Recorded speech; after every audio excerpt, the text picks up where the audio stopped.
గ్రంథంలో 3 నియమాలు ఉన్నాయి. దాని గురించి మనం కొంచెం ఆలోచించేద్దాం.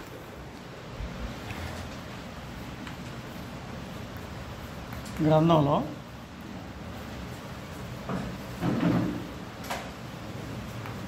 మూడు నియమములు.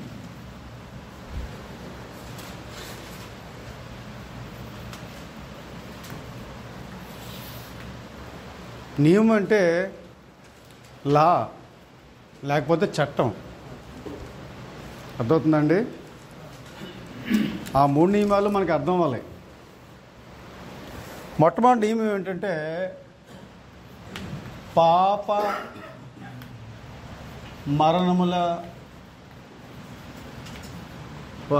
మరణముల నియమము. రోమీయుల రాసిన పత్రిక 8వ అధ్యాయము 1-2 వచనాలు ఒకసారి చదివేయండి.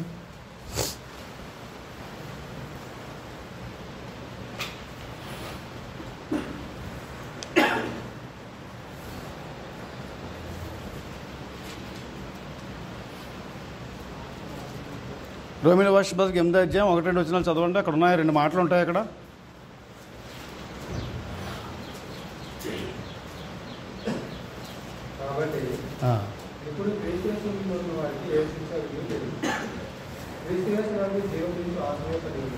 జీవమిచ్చు ఆత్మ యొక్క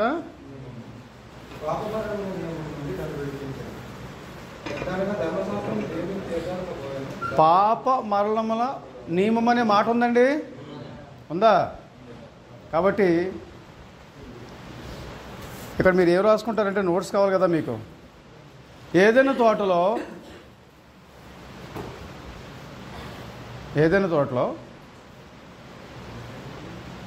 రాసుకుంటున్నారా నోట్స్? ఏదైనా తోటలో పాప మరణముల నియమము అనేది ఇన్వర్టెడ్ కామర్స్లో పెట్టి రాయండి.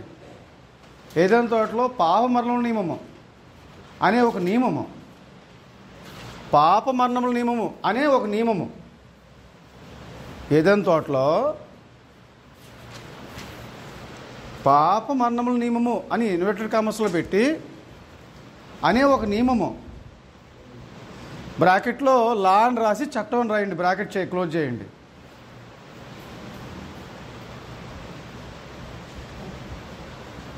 చేశారండి? దేవుడు ప్రవేశపెట్టను.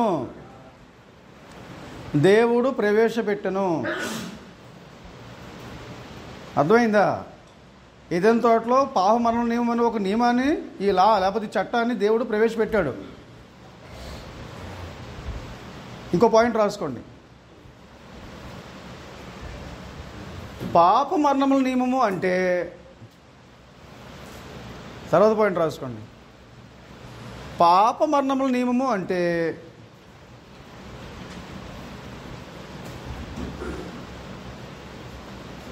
పాపం చేసిన వాడు చావాలి అనే చట్టం. పాపం చేసిన వాడు చావాలి అనే చట్టము.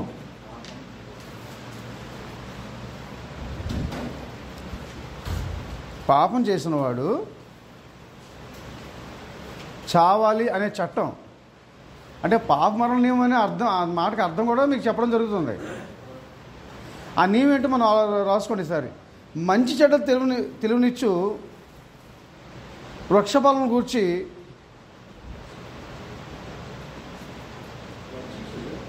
మంచి చెడ్డల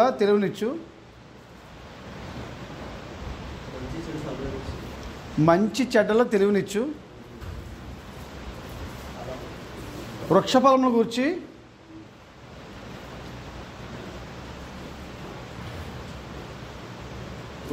గూర్చి ఈ సమాచారము తెలియబడింది.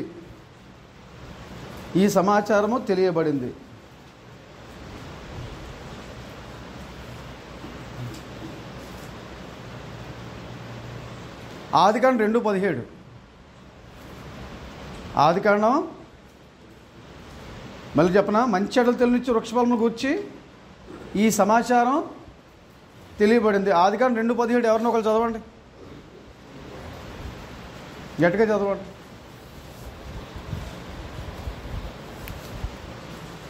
దేవుడు ఏదో తోటలో ఒక నియమం పెట్టాడు వాళ్ళకి. అయితే మంచి చెడ్డల తెలివినిచ్చు వృక్ష ఫలములను, మంచి చెడ్డలో తెలియచ్చు వృక్ష ఫలములో ఫలమా, ఫలములో ఫలమా, ఫలములను ఏం చేయకూడదు అంటే 99 పళ్ళు ఇచ్చాడు, ఒక పండు తినొద్దన్నాడు. ఒక మాటలో చెప్పాలంటే 99 పళ్ళు ఇచ్చాడు, ఒక పండు తినొద్దన్నాడు. వీళ్ళు ఏం చేశారు? దేవుడు ఏ పండు అయితే తినొద్దని చెప్పాడో ఆ పండే తిన్నారు. మొట్టమొదటి ఏదో తోటలోకి అసలు అపవాది ప్రవేశం ఏదో తోటలో కనబడుతూ ఉంది. అపవాది ప్రారంభం ఎక్కడ కనబడుతుందో తెలుసా అండి? నిత్యత్వంలో లేడు, ఆదిలో నిత్యత్వంలో లేడు. సృష్టి ప్రారంభమైన తర్వాత అపవాది ప్రారంభం కనబడుతూ ఉంది. అర్థమవుతుందండి? సృష్టి ప్రారంభమైన తర్వాత అపవాది ప్రారంభం కనబడుతుంది. వాడు ఎప్పటి నుంచి ఉన్నాడు? యోహాను సువార్త 8:44లో ఉంటుంది. యోహాను సువార్త 8:44 వచనంలో ఏముంటుందంటే, ఆది నుండి వాడు నరహంతకుడు. ఎక్కడి నుండి? ఆది నుండి వాడు నరహంతకుడు. మరి అపవాదిని ఎవరు చేశారు అంటే వాడికి పని ఉందన్నమాట. 2 వచనాలు ఈ సమయంలో మీకు చెప్పాలనుకున్నాను, వచనాలు చెప్తాను. యెషయా గ్రంథం 54:16 చదవండి ఒకసారి. యెషయా గ్రంథం 54:16.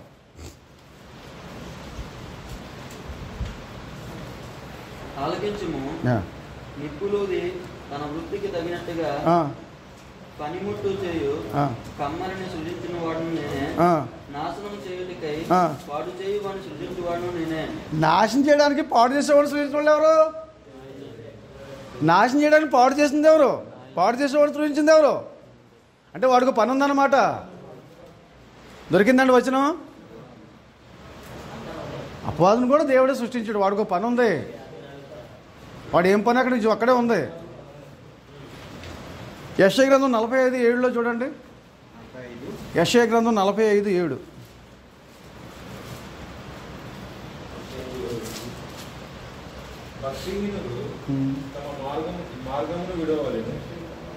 యెషయా 45:7 చదువుతున్నారా?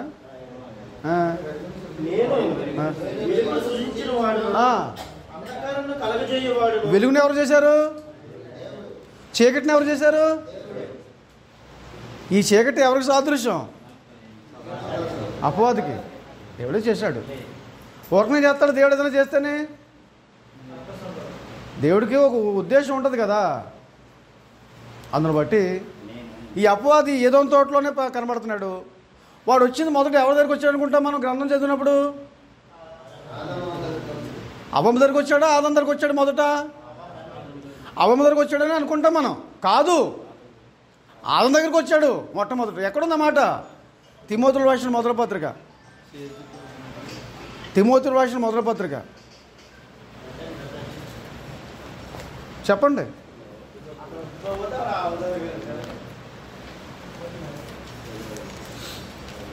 ఎన్ని అధ్యాయం అండి?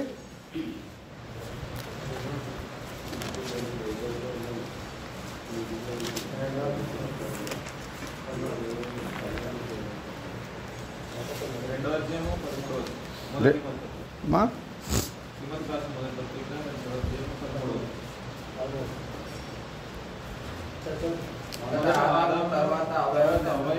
ఆ వచనం రాసుకోండి. ఏంటో వచనం? తిమోతికి రాసిన మొదటి పత్రిక 2 అధ్యాయం 13-14 చదవండి సార్. ఆదాం మోసపరచబడలేదంటే ఆదాం దగ్గరికి వచ్చాడు, చిచ్చి అవతల పో అన్నాడు. యేసు ప్రభులాగే చెప్పాడు, అపవాద పొమ్ము అన్నాడు. ఈరోజు అపవాదే మన దగ్గరికి వస్తాడు. మీ ఇంటికి కుక్క వచ్చిందనుకో, కుక్క, నేను రావద్దు అంటున్నాను కదా, ఎందుకు వస్తున్నావు? నీకు ఎన్నిసార్లు చెప్పాలని నాకు అర్థం అవుతుంది. దానికి ఒక భాష ఉంది, కోడి భాష. చీ అని పోతుంది. అపవాదును కూడా అలాగే అనాలా. సాతానా పొమ్ము అన్నాడు అంటే పోయాడు. పోతా నేను ఎక్కడ పోతా నాకు తెలుసు, నేను ఎలా పట్టుకోవాలో తెలుసు అని చెప్పి ఎవరి దగ్గర పోయాడండి? ఆదాం మోసపరచబడలేదు, కానీ అవ్వ మోసపరచబడి అపరాధంలో పడినావు. ఆదాం మోసపరచబడలేదు. ఆ తర్వాత అవ్వమ్మని తనకు సాధనంగా వాడుకున్నాడు. ఎవరో అవ్వమ్మ దగ్గరికి వచ్చాడు. ఆదికాండం 3వ అధ్యాయంలో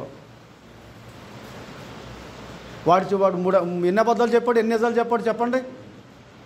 3వ అధ్యాయంలో ఎన్ని అబద్ధాలు చెప్పాడు, ఎన్ని నిజాలు చెప్పాడు తెలీదు. అది ఎన్ని అబద్ధాలు చెప్పాడు, ఎన్ని నిజాలు చెప్పాడు అని చెప్తున్నాను. ప్రశ్నకు జవాబు చెప్పడం రాలేదు. ఎన్ని నిజాలు చెప్పాడు? ఒకటే నిజం చెప్పాడు. మీరు తింటే ఒకటే నిజం. ఎన్ని అబద్ధాలు చెప్పాడు?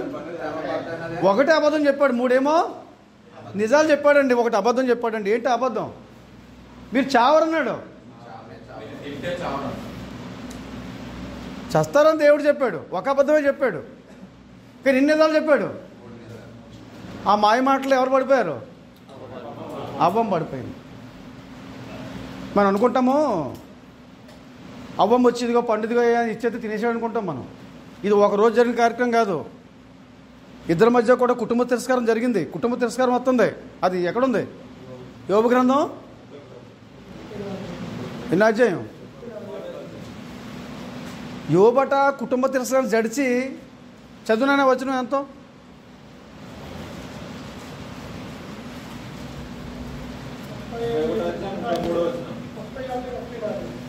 యోబు గ్రంథం 31వ అధ్యాయము 33-34 వచనాలు ఉంటుంది.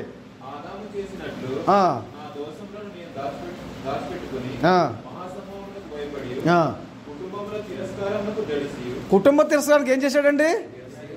అంటే రోజు టార్చర్ పెడుతుంది. తింటావా? తినవా? నేను నీతో సహవాసం చేయాలా? వద్దా? లేకపోతే నీకు నాకు విడాకులు అనుకోండి. లేకపోతే ఏంటంటావు చెప్పు అంటుంటే రోజు శోధిస్తుంది. రోజు శోధిస్తుంది. ఇంక ఈ కుటుంబ తిరస్కారానికి జడిసి ఇంకెందుకు వచ్చిన గొడవలు అని చెప్పేసి సరే అని చెప్పి ఏం చేశాడండి? తినేశాడు. 3వ అధ్యాయంలో మనం చదువుకుంటాం. ఇదిగో నీవు నీ భార్య మాట వినే. ఎవరి మాట అన్నా? దేవుడు మొదటి నుంచి మానవుని ఏం కోరుకుంటాడంటే నా మాటే వినాలి, నా మాటే వినాలని దేవుడు మొదటి నుంచి ఈ మానవ జాతిని కోరుకుంటున్నాడు. మనిషి అది ఒక్కటి తప్ప అందరి మాట వింటాడు. దేవుడు మాట తప్ప అందరి మాట వింటాడు. నా మాట వినాలని చెప్తుంటే ఇప్పుడు ఆదాము ఎవరి మాట విన్నాడు? ఇదిగో నీవు నీ భార్య మాట విని. ఎన్నో వచనం ఉండేది? ఆదికాండం 3వ అధ్యాయము 17వ వచనం.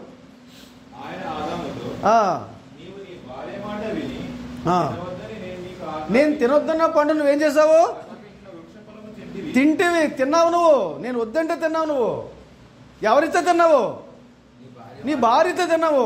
నాకంటే ఎవరు ఎక్కువైపోయారు నీకు? నీ భార్య ఎక్కువైపోయింది. పెద్దపేట ఎవరికేసావు? నాకంటే నీ భార్యకి వేసావు. అందుని బట్టి ఆదాం చేసిన తప్పు మళ్ళీ మనం చేయకూడదు. ఓషయ గ్రంథంలో ఉంటుందా? ఆదాం ఏం మీరాడు? ఓషయ గ్రంథం ఎన్నో అధ్యాయం అండి? చదవండి. ఓషయ గ్రంథం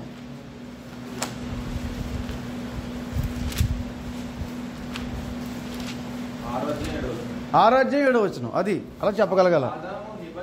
ఆదాము నిబంధన మీరినట్లు. ఆదాం ఏం మీరాడండి?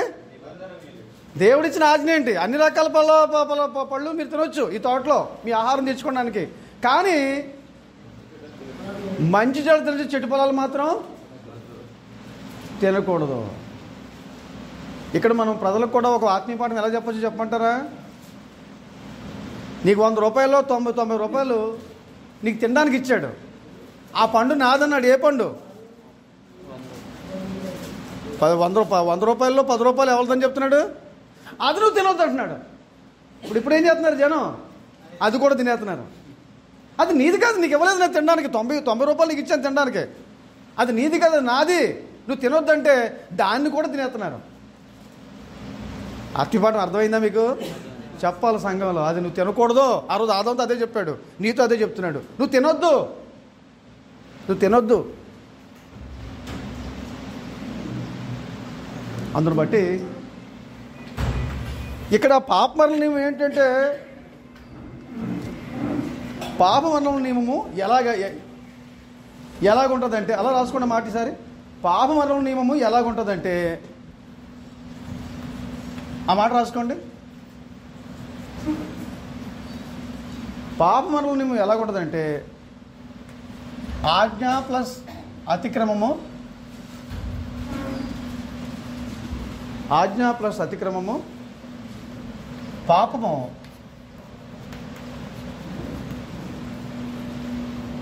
ఆ పాపానికి జీతము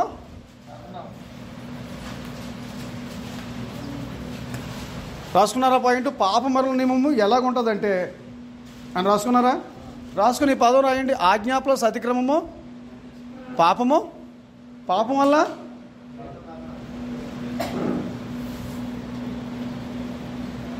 యోహాను రాసిన మొదటి పత్రిక 3:4 ఇక్కడ రాసుకోండి. యోహాను రాసిన మొదటి పత్రిక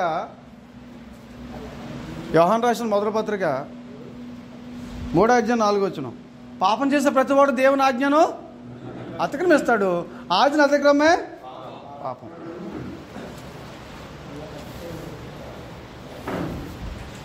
ఇశ్రాయేలుకి అసలు ధర్మశాస్త్రం అనేది ఎందుకు ఇచ్చాడు రాసుకోండి. ఇశ్రాయేలుకు ధర్మశాస్త్రము, తర్వాత పాయింట్ రాసుకోవాలి మీరు. ఇశ్రాయేలుకు ధర్మశాస్త్రము,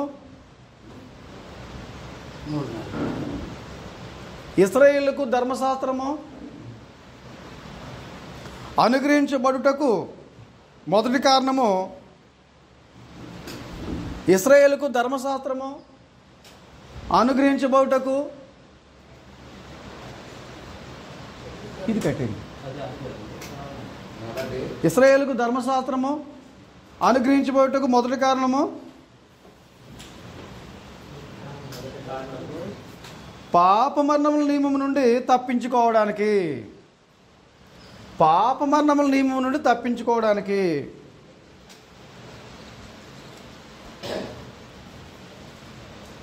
పాప మరణముల నియమం నుండి తప్పించుకోవడానికి.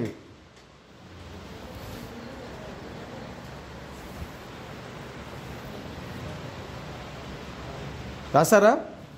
ధర్మశాస్త్రం దేవుడు వాళ్ళకి ఎందుకు ఇచ్చాడు? ధర్మశాస్త్రంలో 613 ఆజ్ఞలు ఉంటాయి. దేవుడు ఆ ధర్మశాస్త్రం ఎందుకు ఇచ్చాడని కారణం చూసారండి. ఈ పాప మరణ నియమం తప్పించుకోవడానికి ఏమిచ్చాడు? పాపం చేసి చస్తాడు. ఇంకో పదం రాసుకోండి. లేక దాన్ని జయించడానికి ఒక మార్గంగా ధర్మశాస్త్రం ఇవ్వబడింది. లేక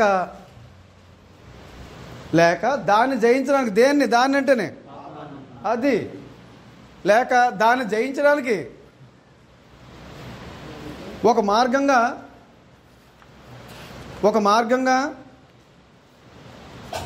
ధర్మశాస్త్రము ఇవ్వబడినది. ధర్మశాస్త్రము ఇవ్వబడినది.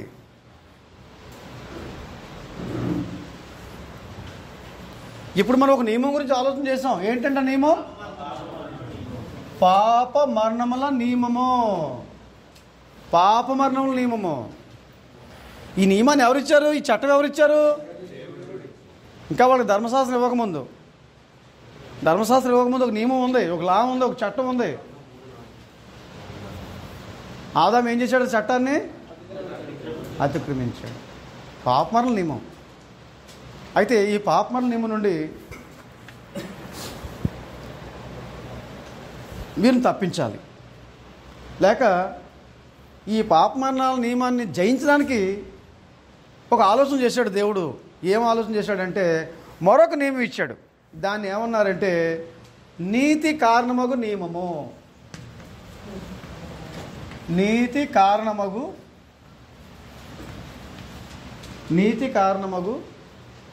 నియమము. నీతి కారణమగు నియమము. రోమిల రాసిన పత్రిక 9:30. ఇక్కడ నీతి కారణమగు నియమం దగ్గర ఏం రాసుకుంటారు బ్రాకెట్లను? ధర్మశాస్త్రం అన్నా నీతి కారణమగు నియమం అన్నా ఒకటే. అదేదో అనుకోకండి. మళ్ళా ఆ వచనం చదువుదాం మీరు, గ్రంథాలు తెరిస్తే. రామపత్రిక 9:30.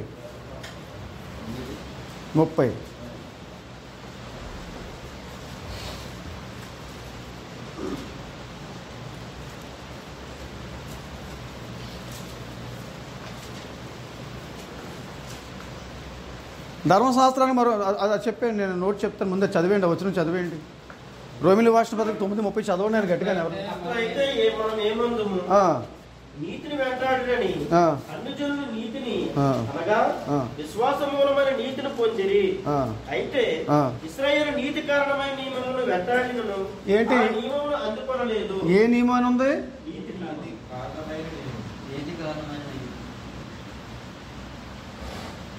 నీతి కారణమైన మళ్ళీ నీతి కారణమైన నియమం అంటే ఏంటి అని అడగదు ఇంక మీరు. ఇక నీతి కారణమైన నియమం అంటే అర్థం ఏంటి? ధర్మశాస్త్రాన్ని ఇచ్చాడు. ఎందుకు ఇచ్చాడో కూడా మీకు చెప్పాను నేను. ఆ పాపమరణ నియమం తప్పించుకోవడానికి, ఆ పాపమరణ నియమాన్ని జయించడానికి దేవుడు ఒక నియమం ఒక లా ఇచ్చాడు. నియమం అంటే ఏది కాదు, మళ్ళా ఓ లా ఇచ్చాడు. దాంట్లో కొన్ని పాయింట్లు రాసుకోండి. ఒకటి రోమనకి 2లో 1వ పాయింట్ రాసుకోండి. ఇది నేను 2 అని రోమనకి 2 అని రాస్తాను. పోనీ రోమనకి 2 రాసుకుంటున్నారా? ధర్మశాస్త్రానికి మరొక పేరు, ధర్మశాస్త్రానికి మరొక పేరు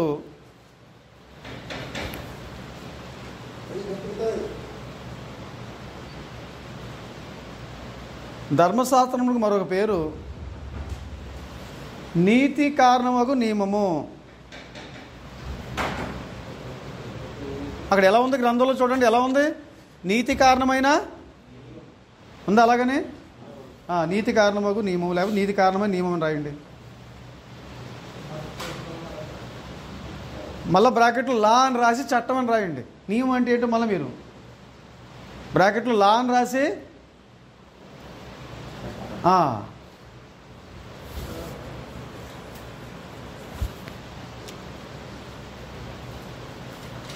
రోమ 9:30 రాసుకున్నారు కదా, వచ్చిన కూడా రాసుకుని మళ్ళీ అవసరం కావాలి. రోమ 9:30 తర్వాత ఇలా జరిగించితే నీతి అయి ఉంటుంది, ఇలా జరిగించితే నీతి అయి ఉంటుంది, ఇలా జరిగిస్తే, ఎలా జరిగిస్తే ఈ ధర్మశాస్త్రం అనుసరించి నడుచుకుంటేనే ఇలా జరిగిస్తే నీతి అయి ఉంటుంది, ఇలా జరిగిస్తే నీతి అయి ఉంటుంది. అదే నీతి కారణమకు నియమము, లేకపోతే అదే ఈ నియమము అని రాయండి. లేకపోతే అదే ఈ నియమము.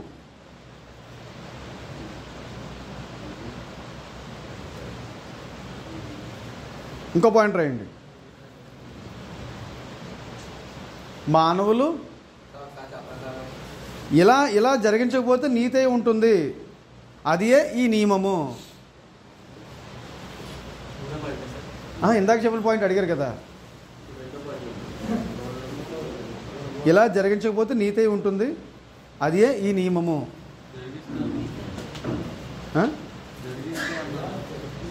ఇలా జరిగిస్తేనే కదా అన్నాను, అలాగే రాసుకో. అదే నియమము. 3వ పాయింట్, మానవులు నీతిని ఎలాగ పొందవచ్చో, మానవులు నీతిని ఎలాగ పొందవచ్చో, మానవులు నీతిని ఎలాగ పొందవచ్చో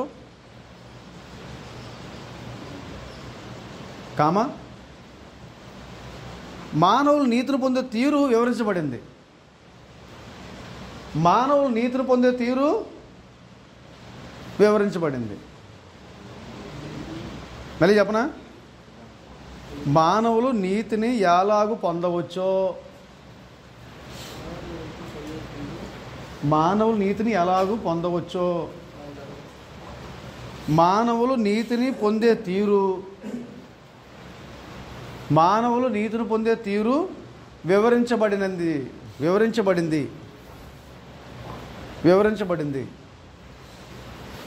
ముందు కొన్ని వచనాలు రాసుకోండి, చెప్తాను. అందులో కొన్ని వచనాలు రాసుకోండి. ఇందులోనే ద్వితీయోపదేశకాండము 6:25. ద్వితీయోపదేశకాండం 6:25. యాకోబు పత్రిక 2వ అధ్యాయం 10వ వచనం. యాకోబు పత్రిక 2వ అధ్యాయము 10వ వచనం. అపోస్తల కార్యాలు 15:10. అపోస్తల కార్యాలు 15:10. గలతీ 3:10. గలతీ 3:10 ఒకసారి చదివేసుకుందాం. ద్వితీయోపదేశకాండం 6:25 చదవండి.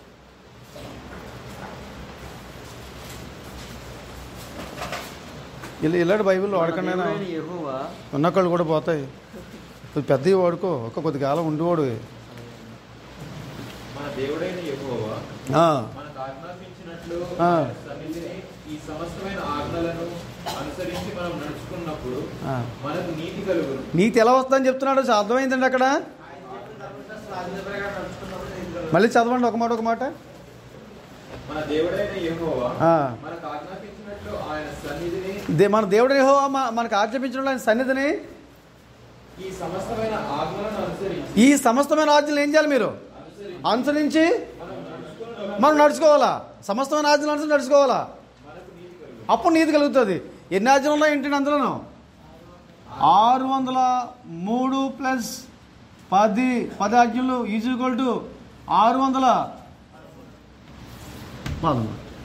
603 ఆజ్ఞలు. ఇంకో 10 ధర్మశాస్త్రంలో ఉన్నాయి. ఈ 603 + 10 = మొత్తం 611 ఆజ్ఞలు ఉన్నాయి. ఎవరికి ఇచ్చాడు? ఇశ్రాయేలుకి ఇచ్చాడు. ఎవరికి ఇచ్చాడు? ఇశ్రాయేలుకి ఇచ్చాడు. మనకి ఇవ్వలేదు, ఇశ్రాయేలుకి ఇచ్చాడు. అది గుర్తుపెట్టుకోండి.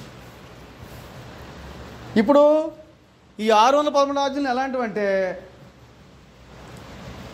ఇంతకన్నా ఒక సిస్టమ్ ఉండేది 10వ క్లాసులోను. ఆ సిస్టమ్ ఏంటంటే, ఎన్ని పుస్తకాలు ఉంటాయి 10వ క్లాసులోను? 6 సబ్జెక్టులు ఉంటాయి. అందులో 4 పాస్ అయ్యి 2 పోయి అనుకోండి, ఇప్పుడైతే 2 రాసుకుంటారు. అలా కాదు, మొత్తం అంతా రాయాల.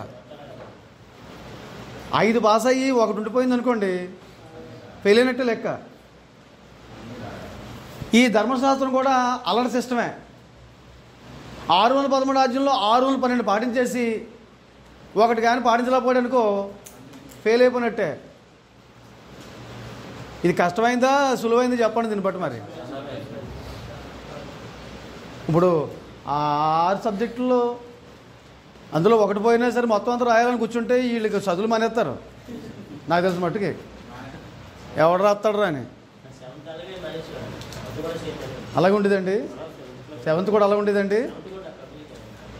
చూసారా మరి, 1 పోతే అది మీకు అర్థమైతే ఇది మీకు అర్థమవుతుంది. 7th గురించి 10th గురించి అని నేను ఉదాహరణలు ఎందుకు చెప్తానంటే, అవి మీకు గుర్తుంటే ఈ గుర్తుంటాయని. ఇప్పుడు 2వ వచనం చదవండి. యాకోబు 2:10 చదవండి. ఇప్పుడు నేను అన్న మాట అక్కడ ఉంది.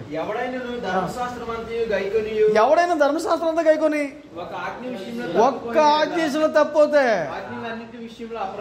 అయ్యో ఆజ్ఞలన్నిటి విషయంలో అపరాధి అయిపోయాడా?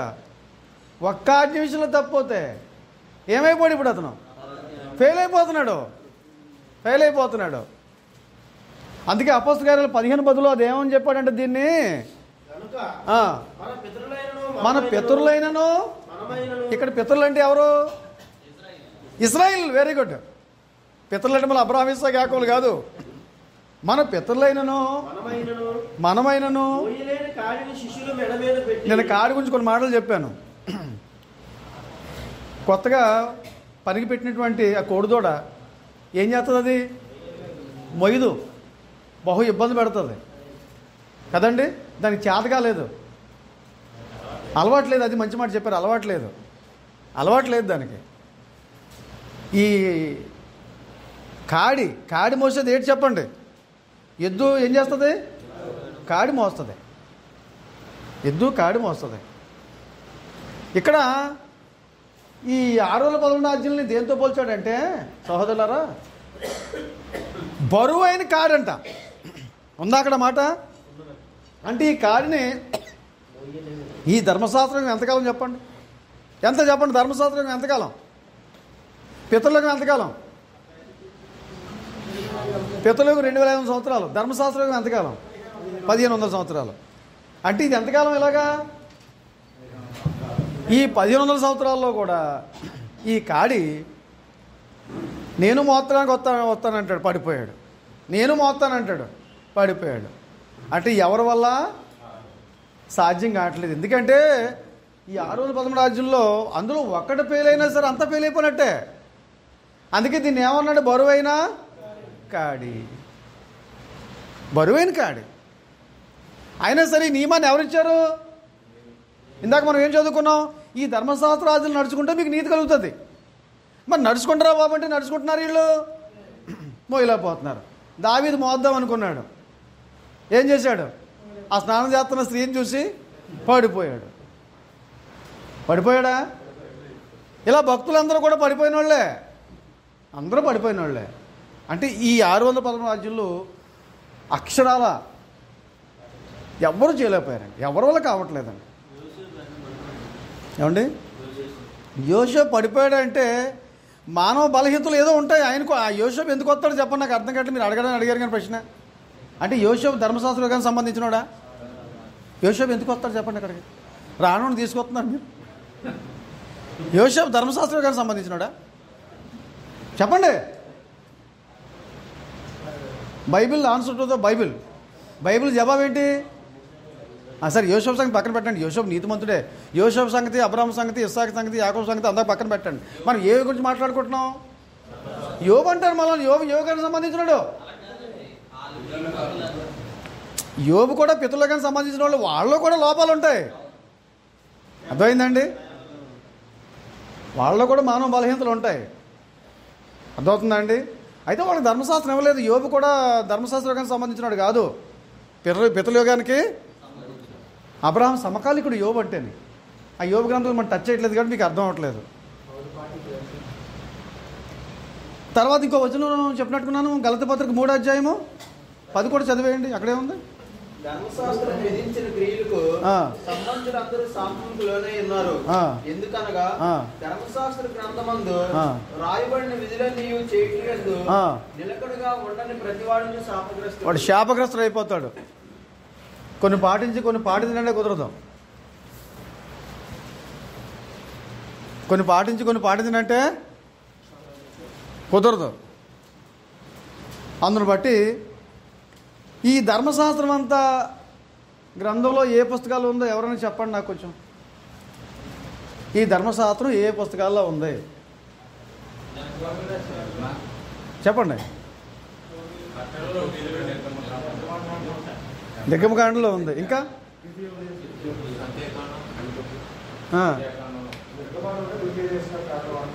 నిర్గమకాండం నుండి ఉందండి. ఏమండి? ఏంటండి? అలా కాదండి, ఈ ధర్మశాస్త్రం ఏ పుస్తకాల్లో ఉందని అడుగుతున్నాను నేను. నిర్గమకాండం, లేవీకాండం లేదండి, ద్వితీయోపదేశకాండంలోనూ. ధర్మశాస్త్రం ఈ 3 పుస్తకాల్లోనే ఉంటుంది. అదేంటో చెప్తే వినండి, కంగారు పడకండి. ఈ 3 పుస్తకాలు ఇది ఇలా లెక్కెట్టుకుంటే అర్థమవుతుందా మీకు? నిర్గమ, లేవి, ఈ 3 ధర్మశాస్త్రం ఉంది. ఈ ధర్మశాస్త్రానికి ఇది ఏంటంటే ఉపోద్ఘాతం. ఈ ధర్మశాస్త్రానికి ఇది ఏంటంటే ముగింపు. అంటే చెప్పిందే మళ్ళీ చెప్పాడు. ఇక్కడ కొత్తదేం చెప్పలేదు. వార్తలు ముగించే ముందు మరొకసారి అంటాడు, కొత్త ఏం కాదు, ముందు చెప్పినయే మళ్ళీ చెప్తున్నాడు. పాయింట్ అర్థమైందండి? ధర్మశాస్త్రం ఈ 3 పుస్తకాల్లోనూ ఉంటుంది. ఈ ధర్మశాస్త్రానికి ఇది ఉపోద్ఘాతం, ఈ ధర్మశాస్త్రానికి ముగింపు. ఏది? మీరు అన్న ద్వితీయోపదేశకాండము. ద్వితీయోపదేశకాండంలో ఉందా అంటే ఉంది, చెప్పిందే మళ్ళా చెప్పాడు.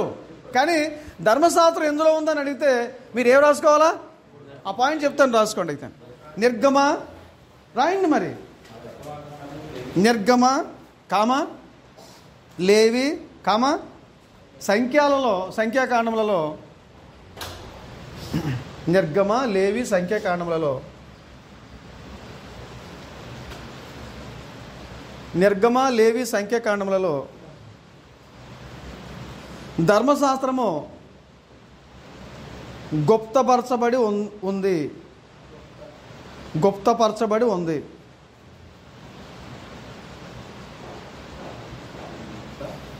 గుప్తపరచబడి ఉంది.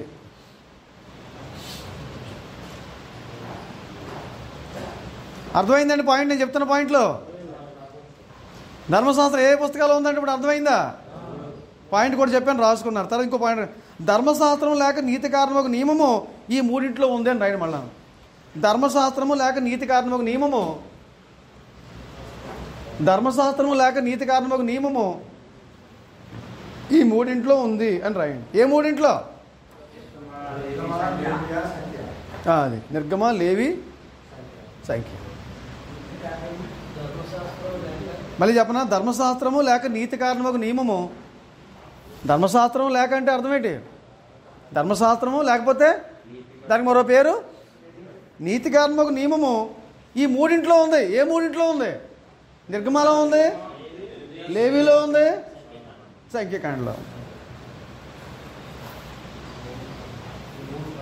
ధర్మశాస్త్రం ఎక్కడుందని వీళ్ళందరూ పెద్ద పెద్ద పొట్టుగాళ్ళు అని చెప్పేసి అడుగుతారు, అంటుంటారు, నోరెళ్ళు పెడతారు. అర్థమవుతుందండి? తర్వాత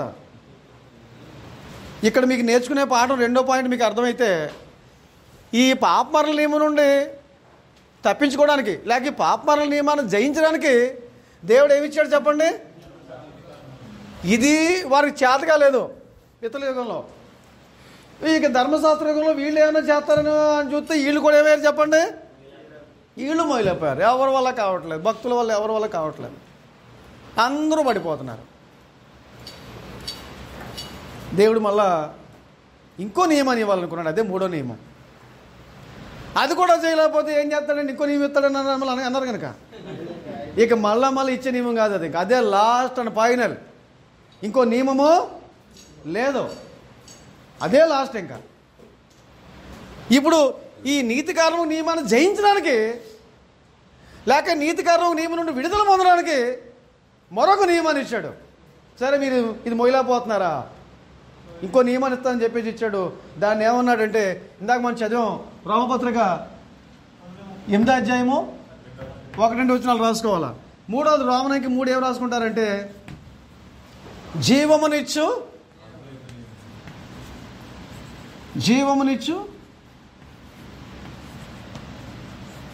ఆత్మ యొక్క నియమము.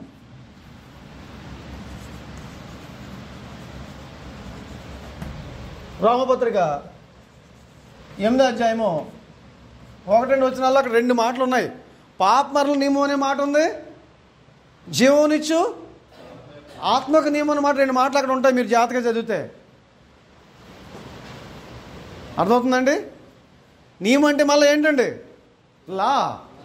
లా అంటే చట్టం. లోకంలో చట్టాలు ధర్మతులకు చుట్టాలేమో కానీ ఈ ధర్మశాస్త్రం చట్టం ఎవరికి చుట్టం కాదు. తప్పు చేస్తే శిక్షే. ఇక తేడా ఏమి? ఆయన ఎవరి పట్ల ఫేవరిజం చూపించడం. మనం చూపిస్తాం ఈ ఫేవరిజం.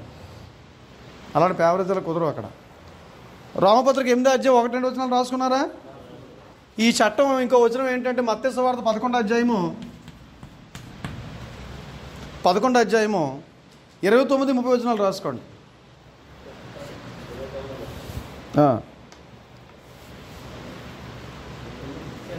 ఇప్పుడు పాపమరల నియమం తప్పించుకోవడానికేమో నీతి కారణమగు నియమం ఇచ్చాడు. నీతి కారణమగు నియమం తప్పించుకోవడానికి ఏం చేశాడు? జీవన నియమం ఇచ్చాడు. ఇంకో మాటలో చెప్పాలంటే పాపమరల నియమాన్ని జయించడానికి నీతి కారణమగు నియమాన్ని ఇచ్చాడు. ఈ నీతి కారణమగు నియమం నుండి జయించడానికి ఆత్మీయ నియమం ఇచ్చాడు. రాసుకోండి కొన్ని పాయింట్లు. నీతి కారణమగు నియమము, నీతి కారణమైన నియమం, లేకపోతే నీతి కారణమైన నియమము. అక్కడ గ్రంథంలో ఏముందో అలా రాసుకోండి. నీతి కారణమైన నియమము బ్రాకెట్లో పాత నిబంధన అని రాసుకోండి. నీతి కారణమగు నియమము నుండి తప్పించుకోవడానికి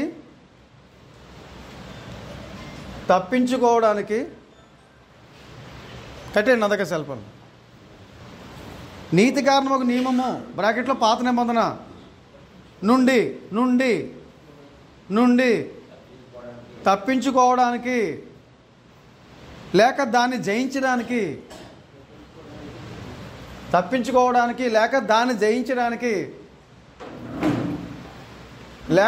జయించడానికి ఒక మార్గంగా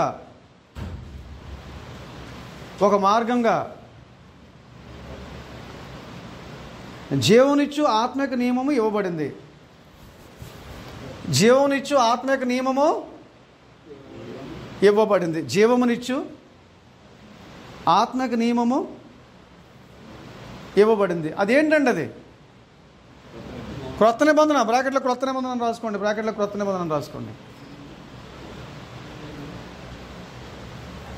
ఇప్పుడు మహామహా భక్తులందరూ కూడా మన గ్రంథంలో కనిపించే వాళ్ళు అందరూ కూడా ధర్మశాస్త్ర యుగంలో మోషే పడిపోయాడండి. పడిపోలేదా? బాండతో మాట్లాడినైనా అంటే 2 సార్లు కొడతావా? మోషే ధర్మశాస్త్ర యుగం సంబంధించినాడు కదా. ఏమండి? అందరిలో లోపాలు ఉన్నాయి. ధర్మశాస్త్ర యుగంలో ఈ 1500 సంవత్సరాల్లో అందరిలోనూ లోపాలు ఉన్నాయి. అంటే దాన్ని ఎవరు కూడా ఫుల్ఫిల్ చేయలేకపోయారు. అంటే ఆజ్ఞలు పాటించలేదు అంటలేదు, నేను పాటించారు కానీ ఎక్కడో ఒక చోటన్నా ఫెయిల్ అయిపోయి, ఇది వచ్చిన కూడా ఒకటి ఫెయిల్ అయిపోయి అన్నీ ఫెయిల్ అయిపోయినట్టే. ఇప్పుడు వీళ్ళ వల్ల కాదు అని చెప్పి తండ్రిని దేవుడు ఏం చేశాడంటే ఒక హీరోని, రియల్ హీరోని, అసలు సెసలని హీరోని, ఈ 613 ఆజ్ఞలు పాటించేవాడిని, ధర్మశాస్త్రాన్ని సంపూర్ణంగా నెరవేర్చేవాడిని పైనుంచి భూలోకాన్ని పంపించాడు. కాలం పరిపూర్ణమైనప్పుడు తన కుమారుని ఆయన ఈ లోకానికి ఆయన వచ్చి ఈ 613 ఆజ్ఞలు కూడా ఏం చేశాడు చెప్పండి? ఆయన పరిపూర్ణం చేసేసాడు, సంపూర్ణంగా నెరవేర్చాడు. ఆయన మత్తయి సువార్తలో ఉంటుందా? ఏమన్నాడు? నేను ధర్మశాస్త్రునైనను ప్రవక్తల వచనాలైనను కొట్టివేయడానికి రాలేదు, నేను కొట్టివేయడానికి రాలేదు, దాన్ని నెరవేర్చడానికే వచ్చారు. మరి బరువైన కాడి ఎవరు మోయలేకపోయారు, కానీ ఆ బరువైన కాడి ఒక్కడే మోసాడు. ఎవరండి? ఆయన యేసుక్రీస్తు ప్రభువు ఒక్కడే మోసారండి. నాలో పాపం ఉందని మీరు ఎవడు స్థాపించగలడు అంటాడు ఆయన. ఒక్కడు కూడా ఫెయిల్ అవ్వలేదండి. ఇప్పుడు తన కుమారుని ద్వారా మనకు ఒక నియమాన్ని ఇచ్చాడు. అదేంటది? క్రొత్త నిబంధన, లేకపోతే జీవమునిచ్చు ఆత్మ యొక్క. మరి దీని నుండి తప్పించుకోవడానికి మళ్ళీ ఇంకో నియమం ఇస్తాడా? అలా ఎదురు చూశారు కనుక ఇందాకే చెప్పాను నేను, this is lost and final, అంతే, ఇంకోటి లేదు. ఇంకా ఈ నియమం ఎలాంటిదో మత్తయి సువార్తలో మాట చదువుదాం, మనకు చక్కగా ఉంటుంది. ఆ మాట చదువుదాం. మత్తయి సువార్త వచ్చిన చెప్పాను కదండి, 11:29-30 చదవండి ఒకసారి గట్టిగా ఎవరైనా సోదరు. 11:29-30. నేను సాత్వికుడను కాడి. కన్ఫ్యూజ్ అవ్వకండి. కాడి వేరు, పాడి వేరు. పాడిపోతుంటారు, పాడి వేరు, ఇది కాడి వేరు. అదనమాట. ఏమన్నాడు చెప్పండి?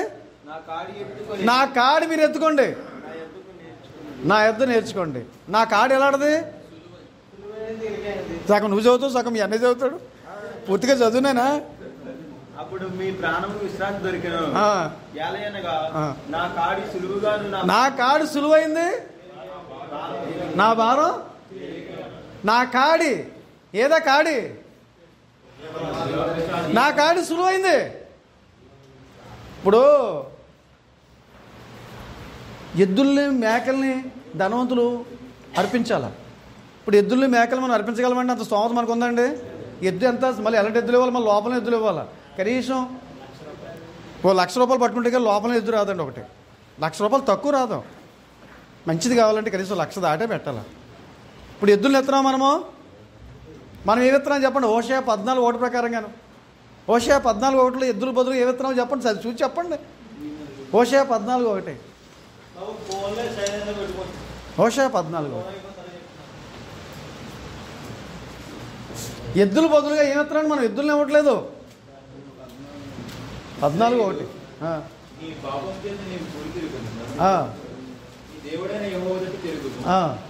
మాటలు సిద్ధపరుచుకొని యెహోవా ఎదుట తిరుగుడి. మీరు ఆయనతో చెప్పవలసినదేమనగా మా పాపములన్నిటిని పరిహరించి దేవుడా ఎడ్లకు బదులుగా మా పెదాలని అర్పిస్తున్నాం. ఇవే నీవు అంగీకరింపదగినవి మా ఎద్దు ఉన్నాయి. ఎద్దులను ఎక్కడ ఇవ్వగలుగుతున్నామండి? మరి వాళ్ళు పాపం చేస్తే బలు అర్పించాలా ప్రాయశ్చిత్తం కొరకు? మనం ఏమైనా ఎద్దులు ఇస్తున్నామా మన ప్రాయశ్చిత్తం కొరకు? ప్రభువా మమ్మల్ని క్షమించంటే క్షమాపణ అయిపోతుంది. అలా కుదరదు, అక్కడ డబ్బులు ఖర్చు అవుతాయి. అక్కడ ఏది బరువని కాడండి. అందుకే ఆయన ఏమన్నాడంటే నా కాడు ఎలా ఉందని చెప్తున్నాడు, చాలా సులువైంది, మీకేం ఖర్చులు ఉండవు, మీకేం ఖర్చులు ఉండవు. నా భారం సులువైంది, నా కాడి తేలికైంది, రండి ఇక్కడ రండి. చాలామంది మళ్ళీ మేము ఆ పాత్ర అందరికి వెళ్తా ఉంటారు, మేము గుడాల పండుగ ఆచరిస్తూ ఉంటాం. ఏ గుడాల పండుగ నేను ఆచరించమని చెప్పాడా? అదేనండి, నిన్ను ఆచరించమని చెప్పాడా? అల్లాళ్ళేమో పసకా పండుగ ఆచరిస్తూ ఉన్నారు, ఎవరు సెవెంత్ వాళ్ళు, నిన్ను ఆచరించమని చెప్పాడా? ఎవరికి చెప్పాడు అసలు? మరి 611 పాటిస్తావు నువ్వు? 611 రోజులు పాటిస్తావా? ఇది బరువు అని కాడని ఆయన చెప్పాడు. ఎవరు మోయలేకపోయారని చెప్పేసి మళ్ళీ ఇంకో నియమాన్ని ఇస్తే ఈ నియమం అక్కర్లేదంట. కొంచెం ఇక్కడ ఉంటారు, కొందరు ఇక్కడ ఉంటారు, కొంచెం ఇక్కడ ఉంటారు, కొంచెం ఇక్కడ ఉంటారు. నియమాలు అర్థమవుతున్నాయండి? ఏ కాడికంటే ఏ కాడి సులువైంది, ఇది కష్టమైందే, ఇది ఎవరో మోయలేకపోయారు. ఇదిగో నేను ఆచరించాను. యేసు ప్రభు అంటే ఆయన స్పెషల్ ఏంటంటే ఆయన బోధించినట్లుగా జీవిస్తాడు. జీవించినట్లుగా ప్రతి సువార్తికుడు ఇక్కడ పాఠం నేర్చుకోవాలా. మనం కూడా అలాగే బ్రతకాలండి. మనం బోధించినట్లుగా జీవించాలా, జీవించినట్లుగా బోధించాలా. అలా చేస్తాం మనము. నీ పొరుగువాని దేన్ని ఆశించకూడదని గొప్ప ప్రసంగాలు చేస్తున్నాడంట. కోడిపెట్టను దొంగిలించి వచ్చేసి కూర బాగా వండు మసాలా పెట్టుకొచ్చి లేట్ అయిన పనులు జాయిగా రమ్మని చెప్పగానే ఈ అమ్మ ఎందుకో సరే ప్రార్థన ఎంత వండుదాంలే, కంగారే ఉంది, కాసేపు మధ్యలోనే వెళ్దామని చెప్పేసి ఇలా రాగానే ఈయన దంచేస్తున్నాడు. ఇక్కడ ఈవిడికి ఎందుకు మారమని వచ్చింది, ఎట్నే కోడిపెట్టను బయటకు వదిలేసిందండి, దొంగ కోడిపెట్టని. ఆ తర్వాత ప్రసంగం అయిపోయిన తర్వాత ఓ రొట్టెలు వేస్తున్నాడు, ఇవాళ దంచేద్దాం దీని సంగతని. ఏది మాంసం అటుంటే చారు తెచ్చిందా అమ్మ? ఏమైంది? ఇందాక మీరు ఏం చెప్పారు? నీ పొరుగువాని దేవున్ని ఆశించొద్దన్నారు. నాకు ఆ పాఠం బాగా అర్థమైంది, వదిలేశారు అన్నదట. ఓ పిచ్చిదానా, ఈ ప్రసంగాలు మనకేంటి, ఈ అమాయకులకి అన్నాడటండి. ఈ అమాయకులకి అన్నమాట, వీళ్ళు అమాయకులు. అందుని బట్టి మనం ఇతరులు బోధిస్తున్నామంటే ముందు మనం జీవించాలండి. మనం జీవించకుండా మనం బోధిస్తే మన మాటలకు వాల్యూ ఉండదండి, వాల్యూ ఉండదండి. యేసు ప్రభు వారు మనకు మాదిరి. ఇలా మనం ఎన్ని కళ్ళు చూస్తున్నాయండి, మన ఎన్ని కళ్ళు చూస్తున్నాయండి. బయటికి మన ముందు అల్లా పోయినా సరే చాటునైనా తిట్టుకుంటారు. అవునండి, వీడి బతుకు మాకు తెలియదా అని లోపల అనుకుంటారు, బయటకు అయ్యారు అంటారు. జాగ్రత్త, మనం దేవుడు భయపడాలా. ఏమండి, జీవనిచ్చే ఆత్మక నియమం, ఈ నియమాన్ని ఇచ్చాడు దేవుడు మనకి. ఇప్పుడు ఇదే కొత్త నిబంధన బ్రాకెట్లో ఏం రాసుకున్నారు? ఇదే క్రొత్త నిబంధన. ఇప్పుడు ఇదంతా మీకు ఎందుకు చెప్పుకొచ్చానంటే ఇర్మియా గ్రంథం విలాపాయకులు కదా మనం చదువుకుంటున్నాం. ఆ ఇర్మియా గ్రంథంలో సమాచారం మనం వెళదాం ఇప్పుడు. అందుకని ఇదంతా చెప్పుకొస్తున్నాను నేను. ఇర్మియా గ్రంథం చేయండి సార్, 31 అధ్యాయం 31 నుండి 34 వచ్చినా చదువుదాం. ఇర్మియా గ్రంథం 31 అధ్యాయము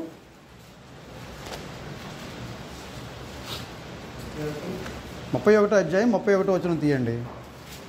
ఇదిగో నేను ఇశ్రాయేలు వారితోను యోధా వారితోను కొత్త నిబంధన చేయు దినములు వచ్చుచున్నది. ఇక్కడ ఇశ్రాయేలు వారితో యోధా వారితో అంటే మనం ఏమనుకుంటామంటే ఇక పాత నిబంధనలు ఇశ్రాయేల్ అనుకుంటాం మనం. కాదు, ఇక్కడ ఇశ్రాయేల్ ఎవరో మీకు అర్థమవుతుందండి. ఇశ్రాయేల్ వారితోనూ యోధా వారితోనూ కొత్త నిబంధన చేస్తానంటున్నాడు. కొత్త నిబంధన చేస్తానంటున్నాడు అంటే ఈ నిబంధన, ఈ పాత నిబంధన ఇశ్రాయేల్ వారితో యోధా వారితో చేశారు. కానీ వాళ్ళు ఏం చేశారు? ఫెయిల్ అయిపోయారు. ఇంక ఇప్పుడు ఇశ్రాయేల్ వారితోనూ యోధా వారితోనే కొత్త నిబంధన చేస్తాను అంటున్నాడంటే ఇశ్రాయేల్ ఎవరంటే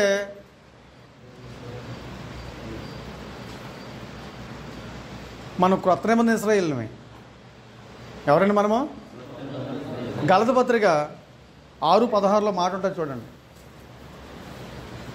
గలతీ పత్రిక 6:16. ఈ పద్ధతి చొప్పున నడుచుకున్న వారందరికీ అనగా దేవుని ఇశ్రాయేలుకు సమాన. అదిగో దేవుని ఇశ్రాయేల్ ఎవరు? వీళ్ళు ఆత్మ సంబంధ ఇశ్రాయేల్ ఎవరు? క్రొత్త నిబంధన ఇశ్రాయేల్ ఎవరు? క్రైస్తవులు. ఇక ఇశ్రాయేల్ వారితోనూ యోధా వారితోనూ నేను కొత్త నిబంధన చేస్తానంటాడు, ఒక క్రొత్త నిబంధన చేస్తానంటాడు. మేకా గ్రంథం 5 అధ్యాయం 2వ వచనం చూడండి. మీకా గ్రంథం 5:2 మాట ఏంటంటే ఇశ్రాయేలుని ఏలబోయేవాడు, ఇశ్రాయేలుని ఏలబోయేవాడు, అదిగో ఇశ్రాయేలు ఏలబోయేవాడు. ఎవరా ఇశ్రాయేలు ఏలబోయేవాడు? ఆ ఇశ్రాయేలు ఎవరు? ఆత్మ సంబంధమైన ఇశ్రాయేలీలు. ఇశ్రాయేలుని ఏలబోయేవాడు. చదవండి మాట. యోదావారి కుటుంబములలో నీవు స్వల్ప గ్రామమైనను నా కొరకు ఇశ్రాయేలీయులను ఏలబోవాడు, ఇశ్రాయేలుని ఏలబోవాడు. నీలో నుండి వస్తాడు వస్తాడు వస్తాడు. కాలం మొదలుకొని ఈయన ఇశ్రాయేల్ రాజు అంటాడు. ఎవరు? నతానియేలేనా? యోహాను సువార్త 1:49 ఏమన్నాడు సార్ చూడండి. యోహాను సువార్త 1:29 ఏమన్నాడు?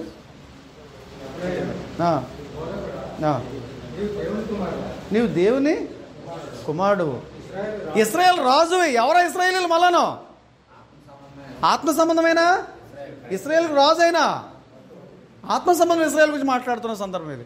ఇదిగో నేను ఇశ్రాయేల్ వాడితోనూ యోధా వాడితోనూ ఏ నిబంధన చేసేది నేను వస్తున్నాయి చెప్పండి. చదువుదాం మనం ఇప్పుడు. ఇర్మియా 31:31. ఇదిగో నేను ఇశ్రాయేల్ వాడి కొరకు ఇశ్రాయేల్ వాడితోనూ యోధా వాడితోనూ క్రొత్త నిబంధన చేయు దినములు వచ్చుచున్నవి. ఇదే యెహోవాకు. అది ఐగుప్తులో నుండి వారిని రప్పించుటకై నేను వారు చెయ్యి పట్టుకున్న దినమున వారి పితరులతో నేను చేసిన నిబంధన వంటిది. అంటే ఏ నిబంధన గురించి మాట్లాడుతున్నాడు ఇక్కడ? ఇశ్రాయేలుకి ధర్మశాస్త్రం ఇచ్చాడు కదా 613 ఆజ్ఞలు. అలాంటి నిబంధన కాదు. ఇక్కడ పితరులు అంటే ఎవరండి? ఇక్కడ పితరులు అంటే ఇశ్రాయేలుకి ముందు పితరులు ఉన్నారు కదా, వాళ్ళ గురించి మాట్లాడలేదు. ఇక్కడ పితరులు అంటే ఎవరు? మరి ద్వితీయోపదేశకాండం 5:3 మన పితరులతో కాదంటాడు. అక్కడ పితరులు ఎవరు? ద్వితీయోపదేశకాండం 5 పితరులు ఎవరు? ఆదాము నుండి మోషే వరకు ఉన్న మధ్యలో ఉన్న భక్తులు అని అదే మోషే వరకు అంటున్నాను. అందుకే మోషే ఇందులోకి రాడు. మోషే వరకు అంటే మోషే ఇందులోకి రాడు. మోషే ధర్మశాస్త్రం తెచ్చే వరకు ఈ పితరుల యుగం ఉంది కదా, మోషే అందులోకి రాడు. కరెక్టే. ఇక్కడ సమాచారం ఏంటంటే ఏమండి, ద్వితీయోపదేశకాండం 5 ఉన్న అక్కడ పితరులు అంటే అబ్రహాము, ఇస్సాకు, యాకోబు, యోసేపు, ఆదాము వీళ్ళందరూ కూడా ఎవరు వస్తారండి? షేతు, హనోకు, నోవాహు వీళ్ళందరూ ఎవరు? కానీ ఇక్కడ చెప్తున్న పితరులు ఎవరండి? వాళ్ళ గురించి మాట్లాడలేదు. ఇక్కడ పితరులు ఎవరు? ధర్మశాస్త్రం ఎవరికైతే ఇచ్చాడో వాళ్ళు ఆ పితరులు చేసిన నిబంధన కాదు ఇది. ఇంకా కొత్త నిబంధన చేస్తానంటున్నాడు. చదవండి. కొత్త నిబంధన గురించి ఇక్కడ ఇర్మియా గ్రంథంలో చెప్తున్నాడు ప్రవచనం. చదివేయండి. ఇశ్రాయేలు వారితోనూ యోధా వారితోనూ వచ్చుచున్నవి. ఇదే యెహోవాకు. వారిని రప్పించుటకై నేను వారిని చేయి పట్టుకున్న దినమున వారి పితరులతో నేను చేసిన నిబంధన వంటిది కాదు. అలాంటి నిబంధన కాదు ఇది. ఇంకా నేను వారి పెనిమిటినైనను వారు ఆ నిబంధనను భంగము చేసుకుని ఏం చేశారు? భంగం చేశారు. ఈ దినములైన తరువాత ఇశ్రాయేలు వారితోనూ యూదా వారితోనూ చేయబోగు నిబంధన ఇదే. వారి మనసులలో నా ధర్మ విధి ఉంచేదను. అక్కడ ధర్మశాస్త్రం ఎక్కడ రాయబడింది? రాతి పలకల మీద. ఇక్కడ ధర్మశాస్త్రం హృదయం అనే పలకలు. హృదయం అనేది ఒక పలక, మనసు అనే 2 పలకలు. అర్థమయ్యాయి అక్కడ మీకు? హృదయం ఒక పలక, ఇక్కడ 2 రాతి పలకలు ఉన్నాయి. మీరు ఆత్మీయంగా పోల్చుకుంటే